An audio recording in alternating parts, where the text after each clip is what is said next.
Bismillahirrahmanirrahim. Assalamualaikum warahmatullahi wabarakatuh. Kali ini kita akan belajar tentang eh, daya-daya jiwa atau fakultas-fakultas jiwa ya. Faculty atau daya ya. Jadi semua makhluk di dunia ini punya daya. Ya. Maka dalam filsafat tidak ada makhluk hidup, makhluk mati, itu tidak ada. Jadi di dalam filsafat semua makhluk adalah hidup. Semua memiliki daya-dayanya, semua memiliki fakultinya masing-masing ya, punya eh, apa namanya, punya kemampuannya masing-masing. Jadi tidak ada di semesta ini yang tidak hidup. Semua yang ada di semesta ini adalah benda hidup ya, karena punya dayanya masing-masing. Jadi tidak ada apa namanya, tidak ada ajaran di dalam filsafat bahwa ada benda mati ya. Semua benda adalah hidup, semua benda adalah hidup, tidak ada yang mati, semua punya jiwanya masing-masing ya. Kematian itu adalah ketika suatu material material ya, suatu substansi ya, itu terpisah dari jiwanya, itu disebut kematian ya. Manusia kalau sudah kehilangan jiwanya, namanya juga sudah bukan manusia lagi. Namanya sudah mayat namanya gitu ya. Nah, ketika mayat ini menyatu dengan tanah, maka kembali ke mineral. Dia secara apa, tubuhnya kembali ke mineral. Sehingga dia sudah bukan manusia lagi, sudah menyatu dengan mineral itu sendiri gitu ya. Jadi kita akan membahas di sini tentang daya-daya jiwa.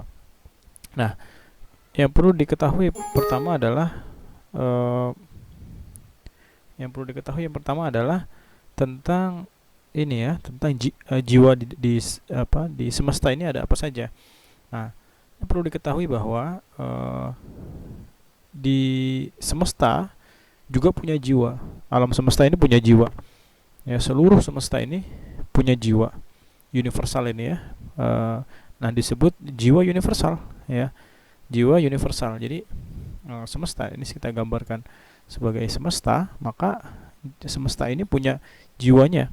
Itulah yang membuat semesta ini bergerak, membuat semesta ini menjalankan mekanismenya ya, menggerakkan benda-benda angkasa, baik yang sifatnya universal maupun yang sifatnya partikular. Nah, semesta ini punya jiwa yang disebut dengan an-nafs al-kulliyah ya, atau jiwa universal ya, atau jiwa universal ya, universal soul. Jadi semesta ini punya jiwa. Kalau tanpanya jiwa, tidak bisa, matahari tidak bisa bersinar, bulan tidak bisa berputar, bumi tidak bisa spinning ya, juga planet-planet tidak bisa berotasi terhadap matahari, dan bintang-bintang tidak bisa mengeluarkan cahayanya. Kenapa? Karena seluruh semesta ya, semesta secara keseluruhan memiliki jiwa yang disebut dengan universal soul atau jiwa universal. Nah, jiwa universal itu punya turunan-turunannya, punya partikular-partikularnya ya, punya apa? Misalkan di dalam semesta sendiri ada makhluk-makhluk yang di situ bersifat partikular ya, seperti tumbuh-tumbuhan, hewan, manusia, kemudian mungkin mungkin juga planet-planet ya, itu memiliki partikularnya masing-masing, dan setiap partikular memiliki jiwanya masing-masing. Jadi ada uh, di semesta ini ada jiwa-jiwa yang banyak, yang disebut hanya satu ya, an-nafs al-kulliyah hanya satu, namun ada banyak, di sini ada banyak jiwa yang disebut jiwa partikular atau an-nafs al-juz'iyah ya, jiwa partikular ya, juz'iyah atau jiwa partikular. Nah, kita manusia kan punya jiwa nih. Nah, itu jiwanya jiwa di level jiwa partikular ya, itu dari level jiwa partikular. Oke. Nah, semesta jiwanya disebut dengan jiwa universal. Jadi jiwa universal. Oke, sekarang kita akan membahas ini dua jiwa secara umum, ada universal, an-nafs al-kulliyah dan an-nafs al-juz'iyah. Kemudian jiwa partikular apa saja perinciannya. Nah, salah satunya adalah manusia itu sendiri. Ya, salah satunya adalah manusia itu sendiri sebagai jiwa partikular. Nah, sekarang apa saja perincian daripada jiwa partikular? Yang terendah itu adalah jiwa mineral. Ya, jiwa mineral ini adalah jiwa yang terendah. Terendah dalam arti yang menjadi substansi dasar dari material, kebanyakan material di alam semesta ini. Ya, jadi mulai dari air, tanah atau batuan, ya, tanah, air, tanah, kemudian batu, ya, dan sebagainya yang mineral disebut dengan jiwa mineral. Nah, ini adalah jiwa yang dimiliki oleh benda-benda kebanyakan di alam semesta ini. Jadi di semesta ini tidak ada benda mati, ya. Semua benda itu hidup, ya. Semua benda hidup karena selama dia memiliki daya mineral, itu disebut dengan benda hidup. Selama air bisa menghidupi tumbuh-tumbuhan, maka air itu dikategorikan sebagai benda hidup. Selama tanah bisa menghidupi tumbuh-tumbuhan, maka itu disebut dengan benda hidup. Maka dari itu, kalau kita mau berpikir filosofis, seharusnya kita memperlakukan lingkungan kita dengan baik. Pada level mineral sudah kita perlakukan sebagai makhluk hidup. Ya, air kita perlakukan sebagai makhluk hidup. Ya kan? Kita minum seharusnya itu kita ada wujud terima kasih kepada makhluk hidup yang dinamakan air itu, karena minuman yang kita konsumsi memberikan daya mineralnya untuk kehidupan kita. Ya, tanpanya dia bisa menghidupi kita, tidak mungkin dia disebut dengan benda hidup. Jadi segala yang menghidupi tidak mungkin bisa kalau dia tidak hidup. Ya, air tidak mungkin tidak mungkin bisa menghidupi kita kalau padanya tidak hidup. Matahari tidak bisa menghidupi kita kalau padanya matahari tidak hidup. Jadi semua benda di semesta adalah benda hidup, ya, benda hidup. Manusia mati, ya mati tubuhnya, tapi tubuhnya dia bertransformasi ke mineral, ya, dia menghidupi lagi tuh, menghidupi lagi menjadi substansi yang lain. Jadi dari satu kehidupan ke kehidupan yang lain, gitu ya. Nah, maka dari itu kita ini bukan badan, kita ini jiwa. Manusia itu pada dasarnya adalah jiwanya, bukan badannya, gitu. Karena badan kita bisa menjadi bangkai, bisa menyatu ke mineral, tapi jiwa kita tidak. Ya, kita adalah jiwa kita, badan kita adalah bukan kita sebetulnya. Oke, sekarang kita lanjutkan. Jadi di atas jiwa mineral ada jiwa vegetatif, ya, jiwa nabatiah, vegetatif. Kasih warna hijau biar kenapa? Biar hijau-hijau, sayuran. Nah, jiwa vegetatif atau an-nafs an-nabatiyah, ya, an-nafs an-nabatiyah, jiwa vegetatif. Nah, an-nabatiyah, ya, jiwa vegetatif. Nah, segala yang sifatnya vegetatif itu adalah substansi yang memiliki jiwa vegetatif, ya. Tumbuh-tumbuhan adalah jiwa vegetatif. Apa yang disebut dengan vegetatif? Vegetatif adalah suatu makhluk yang bukan, kalau jiwa bukan makhluk, jiwa adalah daya, sebuah daya yang membuat membuat suatu substansi mampu bertumbuh dan bereproduksi. Itu namanya jiwa vegetatif, ya. Jadi tumbuhan, karena dia bisa bertumbuh menjadi besar dan bisa bereproduksi, itu disebut dengan vegetatif, ya.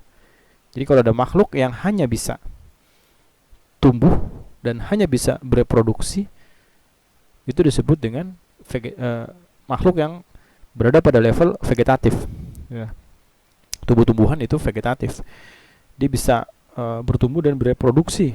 Ya, kalau tidak bisa bereproduksi, dia tidak akan bisa dikembangbiakan. Tumbuhan kan bisa dikembangbiakan, ada yang ditanam bijinya, ada yang disetek, ada yang dicangkok, ada yang dan sebagainya, bertunas dan sebagainya. Itu kan reproduksi semua, ya. Nah, itulah disebut dengan vegetatif. Oke. Jadi ya tumbuh-tumbuhan di sini, tumbuh-tumbuhan ya, tumbuh-tumbuhan. Nah, kemudian di atasnya jiwa vegetatif disebut dengan jiwa animal atau jiwa hewan, ya, jiwa animal atau jiwa hewan, ya, atau bahasa Arabnya an-nafs, an-nafs al-hayawaniyah, jiwa hewani. Nah, apa sih jiwa hewan itu? Ya, adalah suatu daya yang membuat, ya, yang membuat suatu substansi mampu untuk bergerak dan melakukan penginderaan, ya. Jadi ada dua kemampuan hewan itu, bergerak atau disebut dengan lokomotif dan penginderaan atau al-mudrikah, perseptual ya, kemampuan perseptual, ya. Nah, jadi semua makhluk yang punya kemampuan bergerak, berpindah tempat, dan punya kemampuan untuk mempersepsi, mengenal, mengingat, maka dia memiliki daya hewan atau an-nafs al-hayawaniyah, ya. Nah, makhluk yang hanya memiliki kemampuan sampai level ini disebut dengan hewan, tentu saja hewan, ya. Jadi hewan dia lokomotif, dia mampu berpindah tempat. Nah, itu berbeda dengan tumbuhan. Tumbuhan tidak mampu berpindah tempat. Hewan mampu berpindah tempat, ya. Tumbuhan tidak. Nah, apakah hewan punya jiwa vegetatif? Tentu saja punya. Maka hewan bisa bertumbuh dan bisa menjadi berkembang biak, ya. Jadi jiwa di atasnya pasti memiliki jiwa di bawahnya. Jadi kalau sudah animal, mesti dia mencakup vegetatif dan juga mencakup mineral. Karena di dalam tubuh hewan terkandung mineral. Di dalam tubuh tumbuh-tumbuhan juga mengandung mineral. Jadi semakin tinggi jiwa itu, semakin mencakup jiwa level di bawahnya, seperti itu. Animal bisa reproduktif, bisa bertumbuh, nutritif, ya. Seperti itu, ya. Jadi yang kedua adalah jiwa animal. Nah, yang ketiga adalah jiwa rasional. Nah, ini hanya dimiliki oleh manusia. Nah, jiwa rasional adalah kemampuan untuk mengetahui kebenaran, ya, dan nilai-nilai, gitu ya, mengetahui kebenaran dan nilai-nilai, ya, atau kita singkat kemampuan untuk mengetahui kebenaran. Nah, itu ya, itu namanya jiwa rasional, daya untuk atau kemampuan untuk mengetahui kebenaran. Itu disebut dengan jiwa rasional. Nah, apa bedanya dengan animal? Persepsi kan hanya mengingat, ketakutan, mempersepsi ini bahaya, ini kan semua hewan bisa. Tapi kalau benar salah kan tidak bisa. Apakah ini benar? Apakah ini salah? Nah, kan hewan tidak bisa. Mengingat dia bisa. Mengetahui ini bahaya dia bisa. Mempersepsi dia bisa. Ketakutan dia bisa. Ya, tapi rasionalitas bukan itu. Rasionalitas adalah kemampuan untuk mengetahui kebenaran. Kemampuan reasoning, memberikan argumen, seperti itu, ya. Kemampuan untuk mengetahui ini benar, ini tidak benar, mempertimbangkan dan sebagainya. Itu hanya dimiliki oleh manusia. Nah, manusia memiliki kemampuan-kemampuan animal dan kemampuan-kemampuan vegetatif. Jadi manusia adalah makhluk yang komplit, ya. Maka di surat At-Tin, Ahsanit Taqwim, ya, Ahsanit Taqwim, laqad khalaqnal insana fi ahsani taqwim, ya, fi ahsani taqwim, dalam bentuk yang paling sempurna. Taqwim itu artinya yang paling tegak, yang paling yang paling stabil, ya, tegak, paling perfect lah, perfections, ya. Jadi dia memiliki segala daya-daya yang dimiliki oleh makhluk lain, ya. Oke, saya akan menjelaskan sekarang lebih detail, kenapa, ya, kenapa ini bisa muncul jiwa-jiwa ini, dari mana asal usulnya, asal usul makhluk, ya, asal usul makhluk tumbuhan, hewan, manusia. Oke, ini sangat uh, apa diskusi yang sangat jarang dibahas tentang konsep evolusi dalam Islam atau dalam filsafat Islam. Jadi kalau kita diajarkan untuk memusuhi ya dalam tanda kutip ya, memusuhi teori evolusinya Darwin yang katanya manusia berasal dari uh, makhluk seperti kera, bukan kera ya, seperti kera ya. Nah, kera juga nenek moyangnya dia juga gitu ya. Kita akan memusuhinya sampai uh, sampai ke urat-urat ya. Nah, tapi filsuf muslim lebih ekstrim lagi. Lebih ekstrim lagi daripada Darwin. Para filsuf muslim mengatakan bahwa manusia atau makhluk atau apapun itu berevolusi bahkan dari mineral. Nah, ini lebih ekstrim lagi. Tapi ini bisa menjelaskan secara rasional mengapa bisa ada makhluk-makhluk. Jadi teorinya lebih ekstrim daripada Darwin. Ya, the origin of species ya itu biasa. Tapi para filsuf muslim menduga ya, dengan upaya rasionalitasnya ya, berusaha untuk berpikir dari mana asal usul makhluk, dan ditemukan semua makhluk awalnya adalah mineral. Semua mineral. Tidak ada bumi tercipta dari proses misalkan Big Bang dan sebagainya, terus tiba-tiba ada tumbuh-tumbuhan atau dijatuhkan dari langit, tumbuh-tumbuhan nancep ke tanah gitu ya. Tidak seperti itu. Para filsuf muslim meyakini bahwa semua dulunya hanyalah mineral. Nah, terjadi evolusi dari mineral menjadi tumbuh-tumbuhan. Nah, ini ekstrim. Ekstrim ya. Karenanya ada tumbuhan disebut tumbuhan tapi sifat-sifatnya tidak sempurna. Hanya seperti air gitu. Ada tumbuhan semacam alga misalkan, alga. Tidak punya akar, tidak punya akar dia. Terus dia tidak punya batang segalanya. Ya cuma hijau-hijau saja itu alga. Nah, itu contoh-contoh ada proses evolusi dari mineral ke tumbuhan. Ya. Ini menurut para filsuf muslim ya, jangan baca dulu, kalian silakan baca itu. Ya, evolutions in Islamic philosophy ya, atau Muslim philosophy, Muslim philosophers about evolutions ya, evolutions theories. Silakan baca dulu itu. Itu sangat terang dijelaskan bahwa dari mineral itu berevolusi menjadi tumbuh-tumbuhan.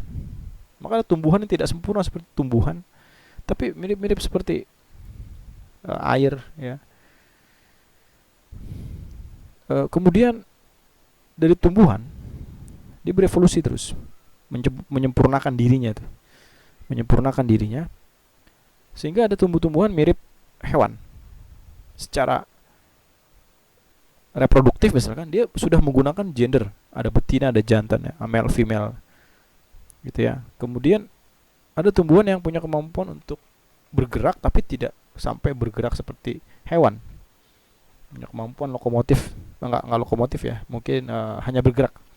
Kalau lokomotif kan pindah tempat ya.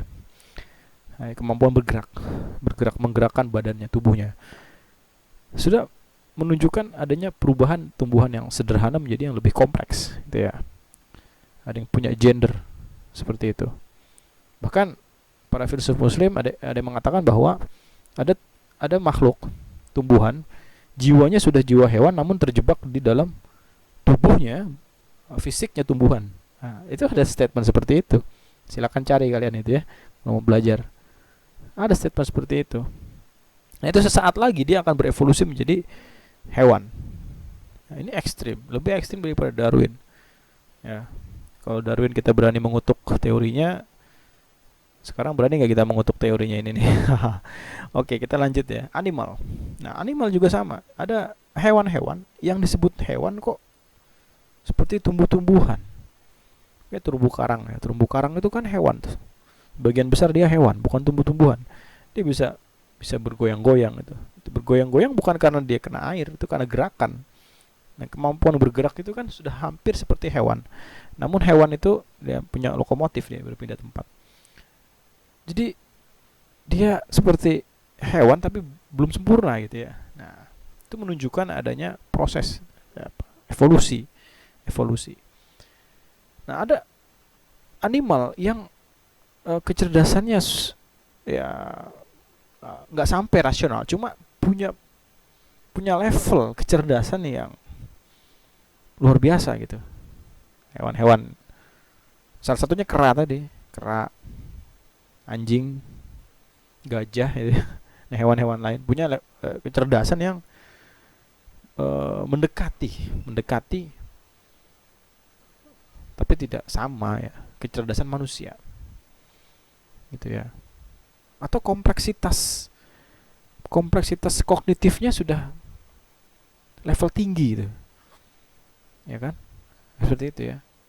Nah, inilah dikatakan ada evolusi dari hewan kepada manusia.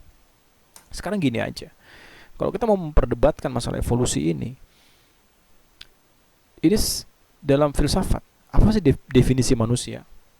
Silakan searching definisi manusia menurut filsafat, searching. Apa jawabannya?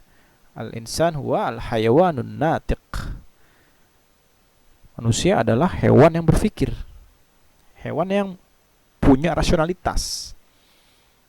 Definisi itu saja itu sudah lebih ekstrim daripada teorinya Darwin.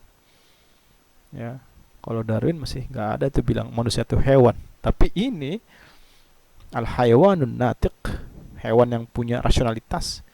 Itu saya rasa statement yang ekstrim yang harusnya kita sama kritisnya dengan ya, Darwin. Ya mungkin Darwin itu jadi persoalan karena kemunculan Harun Yahya. Harun Yahya bikin DVD atau video-video tentang anti evolusionistik, ya anti evolusionistik. Nah, saya akan masalah keimanan nanti saya akan jelaskan ya. Apakah ini teori yang bertentangan dengan keimanan kita atau tidak gitu ya, tentang Nabi Adam dan sebagainya ya. Nanti setelahnya saya jangan jelaskan ya. Nah, sekarang gini, saya mau meyakinkan teori itu ada benarnya. Karena gini, kalau ditanya, kok kalau memang mineral berevolusi, animal berevolusi, hewan A menjadi evolusi menjadi B, kok masih ada hewannya? Nah, itu pertanyaan yang konyol. Kenapa? Karena evolusi itu tidak harus tidak harus semua esensi atau semua makhluk berevolusi, tidak harus. Mereka yang beradaptasi, yang challenging ya, yang menantang, beradaptasi dengan lingkungannya, itulah yang akan berevolusi gitu. Bagi yang tidak berevolusi kayak buaya itu kan sudah ada dari zaman Triasik ya, kalau salah, saya lupa ya, sudah ada ratusan juta tahun lalu, masih ada sampai sekarang. Ya, karena yang memang seperti itu, dia tidak ada perubahan karena tidak mencoba untuk beradaptasi gitu. Jadi itu tidak perlu dipersoalkan masalah kenapa masih ada A, masih ada B gitu ya. Nah, yang kedua adalah apakah, nah ini yang penting ya, karena ini masalah keimanan. Apakah teori evolusi ini akan membatalkan keimanan kita? Nah, kenapa membatalkan keimanan? Karena ada teori Nabi Adam. Kalau kita meyakini teori evolusi, maka kita meyakini Nabi Adam, seorang manusia yang mulia, adalah berawal dari hewan dan sebagainya. Saya merasa tidak ada hubungannya dengan itu, dan menurut saya Allah menciptakan manusia dengan cara yang kehendak dia, ya, dengan mekanisme yang Allah kehendaki gitu ya. Dengan mekanisme yang Allah kehendaki. Mekanisme evolusionistik menurut saya mekanisme yang menakjubkan. Ya, menakjubkan menurut saya dibandingkan kreasionistik. Kreasionistik adalah makhluk hidup itu diturunkan satu-satu. Satu gajah turun, jerapah turun, singkong turun gitu ya, satu persatu. Atau sekaligus tiba-tiba muncul. Ya. Ya. Kun fayakun itu tidak harus instan. Bisa lebih menakjubkan dari itu dengan mekanisme yang luar biasa. Mekanisme yang kompleks itu lebih menakjubkan. Jadi evolusi dari mineral ke makhluk mineral menjadi makhluk yang paling sempurna, menurut saya itu penciptaan yang lebih menakjubkan ya. Itu adalah ya sangat menakjubkan ya. Bisa ya Allah mekanisme kan alam seperti ini gitu. Sangat-sangat menakjubkan gitu. Kalau menurut saya ya. Jadi kalau kita takjub dengan ciptaan Allah, maka apa yang membuat keimanan kita menjadi bermasalah? Ya, seharusnya tidak ya, seharusnya tidak. Dan manusia memang pada dasarnya punya daya-daya hewan itu, ya punya eh, dorongan-dorongan hewani itu pada dasarnya. Silakan baca Al-Ghazali, para ulama baca. Apakah manusia tidak punya dorongan hewan? Apakah manusia tidak punya uh, drive, ya, hayawaniyah? Punya. Bahkan drive tumbuh-tumbuhan, bereproduksi, makan, rakus, punya. Maka ini menjadi semakin menakjubkan tentang asal-usul manusia, yang di dalamnya manusia punya vegetatif, animal, dan rasional. Jadi lebih menakjubkan. Nah, itu yang ingin saya sampaikan tentang jiwa ya. Jiwa. Nah, ini semua adalah jiwa partikular. Ya, jiwa partikular. Kita sebagai manusia jiwanya partikular, tumbuhan semua jiwa partikular. Dan saya akan masuk ke selanjutnya tentang konsep jiwa-jiwa itu punya kemampuan apa saja. Nah, ini sangat menarik ya. Saya akan fokus kepada jiwa yang dimiliki oleh manusia. Yang paling mendasar adalah jiwa tumbuhan, vegetatif. Nah, vegetatif ini punya daya nutritif dan reproduktif. Nah, ini nutritif ini membuat kita tumbuh dan membuat kita makan, berkonsumsi. Ya, konsumsi itu kenapa kita lapar, ya, mengkonsumsi. Nah, termasuk sifat-sifat rakus, sifat rakus, sifat tamak, atau sifat boros juga sama lawannya. Itu juga ada asalnya dari sini. Ada persoalan kendali jiwa vegetatifnya. Oke. Nah, yang kedua adalah reproduktif. Nah, reproduktif ini dorongan kita untuk berkembang biak, ya, berkembang biak, reproduktif, seksualitas, ya, ketertarikan lawan jenis dan sebagainya, ya, vegetatif. Ya, nah, kita punya sifat-sifat ini, sifat vegetatif kita punya. Nah, kemudian kita punya sifat animal. Nah, ya, seksualitas bukan binatang, ya, tumbuhan. Wah, kamu kayak binatang aja ya, enggak, kayak tumbuhan kalau seksualitasnya. Animal yang pertama adalah kemampuan bergerak, lokomotif istilahnya, muharrikah ya, lokomotif, bergerak. Seperti kita kalau takut kita lari kan gitu, menjauh dan mendekat. Sampai ada teori approach avoidance itu, teori approach avoidance. Itu teori dari sini awalnya itu, bukan teori baru tuh. Ya, lokomotif fakulti ya, menjauh dan mendekat, approach and avoidance. Anda kalau senang akan mendekat, tertarik akan mendekat, lapar akan mendekat, takut akan menjauh, ya. Nah, yang bisa takut, tumbuhan bisa takut, nggak bisa. Hewan bisa nggak bisa. Tumbuhan digertak nggak bakal takut. Tumbuhan hewan takut ya, digertak menjauh dia. Kasih makan mendekat. Daya hewan bergerak. Jadi apa yang dimaksud dengan bergerak? Muharrikah adalah approach and avoidance, mendekat dan menjauh. Oke. Yang kedua adalah agak panjang tentang ini, yaitu kognitif, lokomotif and kognitif. Kognitif, mengingat, mempersepsi, mengartikan ini bahaya, ini kayak erupsi Merapi misalkan, hewan-hewan pada turun.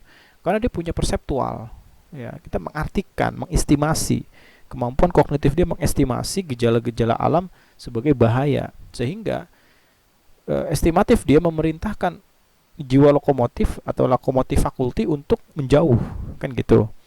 Jadi animal punya kognitif. Nah, nanti akan ada video khusus tentang ini nih, kognitif fakulti pada hewan ya. Ini agak rumit karena mulai dari sensorik, panca indera, sampai kemampuan mengabstraksi itu Ya hewan bisa mengabstraksi itu, ya kan? Ya, dia bisa takut lari itu kan mengabstraksi. Yang tadinya hanya objek tertentu diartikan sebagai bahaya, objek tertentu diartikan sebagai ancaman gitu ya. Nah, kemudian rasional. Nah, rasional juga ada dua. Kemampuan dia teoretik. Teoretik itu artinya dia mengetahui, memahami, ya, mampu berargumen, membangun reason. Itu kemampuan jiwa rasional. Ya, kemampuan jiwa rasional. Ini agak berbeda sama kognitif, beda. Rationality and cognitive, dari istilahnya beda, gitu ya. Rasional itu tentang reasoning, kemampuan ini benar loh, ini salah loh, ini tidak benar. Nah, itu kemampuan teoretik, faculty of rational soul ya. Nah, ada yang praktik, teoretik dan praktis. Yang praktik. Nah, praktis adalah ini nggak benar loh, saya tidak akan lakukan ini. Nah, praktis itu aja. Ini benar loh, saya akan lakukan ini. Jadi kemampuan kemampuan diri untuk memerintahkan, ya, memerintahkan kedua jiwa ini untuk dikendalikan keinginannya sesuai dengan keinginan akal. Nah, ini yang membedakan manusia dengan hewan. Hewan tidak punya pertimbangan untuk melakukan tindakan mana yang benar, mana yang salah. Lapar dia makan. Manusia lapar makan nggak? Ya kalau puasa nggak makan gitu. Ada kendali di sini, kontrolnya sini, rationality itu. Jadi dia dikendalikan oleh praktis. Nah, makanya ada orang tahu benar, tahu salah, tahu. Tapi kok nggak dilakukan? Nah, ininya nih somplak. Ya, daya praktis ini agak somplak dikit nih. Harus dilatih. Harus dilatih. Mengsinkronize antara theoretic and practical faculty itu. Seperti itu. Nah, inilah jiwa-jiwa yang dimiliki oleh manusia. Oke, jadi hari ini sudah kita bahas lengkap ya, bagaimana jiwa universal, jiwa partikular, kemudian munculnya makhluk-makhluk dan level-level jiwa dari mineral, vegetatif, animal sampai rasional, dan bagaimana jiwa-jiwa tersebut ada pada manusia. Terima kasih. Assalamualaikum warahmatullahi wabarakatuh.